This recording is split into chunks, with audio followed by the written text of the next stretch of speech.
400 years ago, a renowned French doctor decided to put in writing strange visions that he summoned up by occult means. He believed they foretold the future, and they have become known as the prophecies of Nostradamus. Many people have trusted them completely, and even planned their lives around them. Adolf Hitler was one. The words of Nostradamus, although written 4 centuries earlier, seemed to describe Hitler uncannily. In the court of Henry II and Catherine de' Medici, Nostradamus was believed. Were they all deluded? Or was there some mystic formula which Nostradamus used to foresee events yet to happen? Early in the 16th century, Nostradamus gained fame as an astrologer after he published prophecies in verse form. Nostradamus described his method of predicting the future. Sitting alone at night in secret study, it is placed on the brass tripod. A slight flame comes out of the emptiness and makes successful that which should not be believed in vain. A wand in the hand is placed in the middle of the tripod's legs. With water, he sprinkles the hem of his garment and his foot. A voice, fear, he trembles in his robes.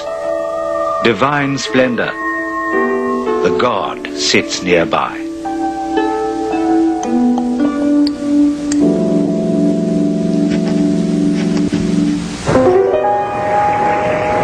Since the beginning of history, advice has been sought from prophets who foretold disasters yet to come. Mankind's belief in free will and control of our own destiny sits uneasily with a suspicion that catastrophes, natural and man-made, are in some way preordained.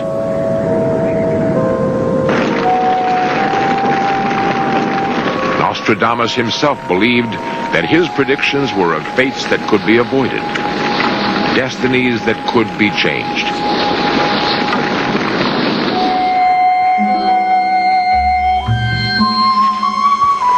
He never doubted that he was genuinely seeing the future. He chose to write his prophecies in what are known as quatrains, 4-lined rhyming verse in the Provençal dialect of southern France, which was his home. It was the time of the Inquisition, when men and women were burned for lesser heresies than the one he practiced.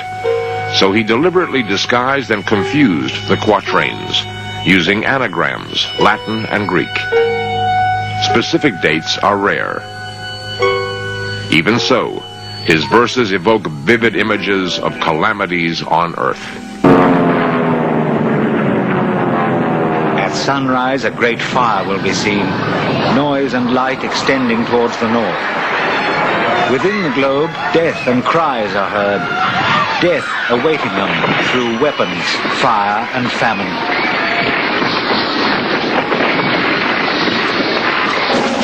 The greatest army on the march put to flight will scarcely be pursued further. The army reassembled and the legion reduced, they will be driven out of France completely.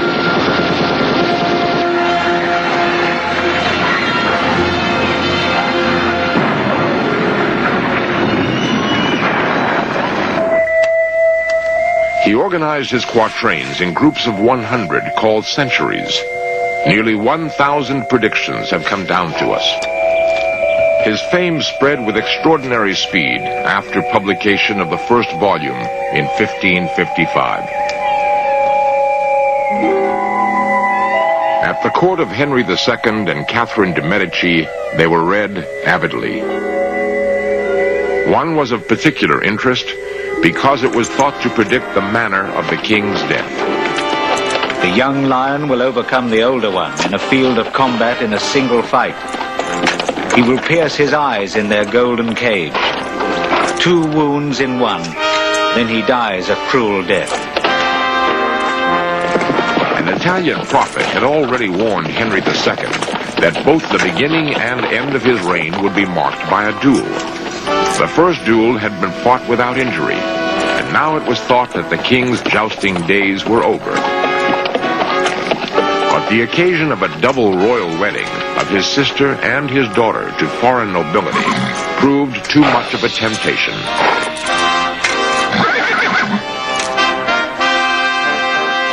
He faced his young lion, Count Gabriel de Montgomery. The young lion will overcome the older one in a field of combat in a single fight.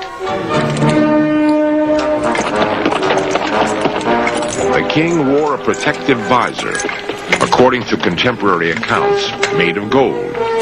Was this, as Nostradamus called it, a golden cage? A field of combat in a single fight.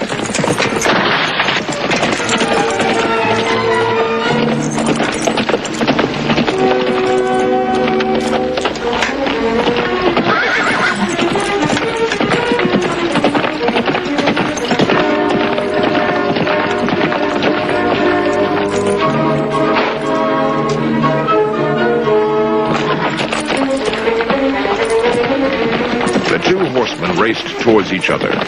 Montgomery, too late, tried to withdraw his lance.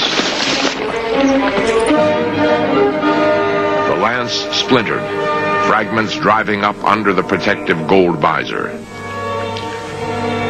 Henry II took 10 agonizing days to die from septicemia.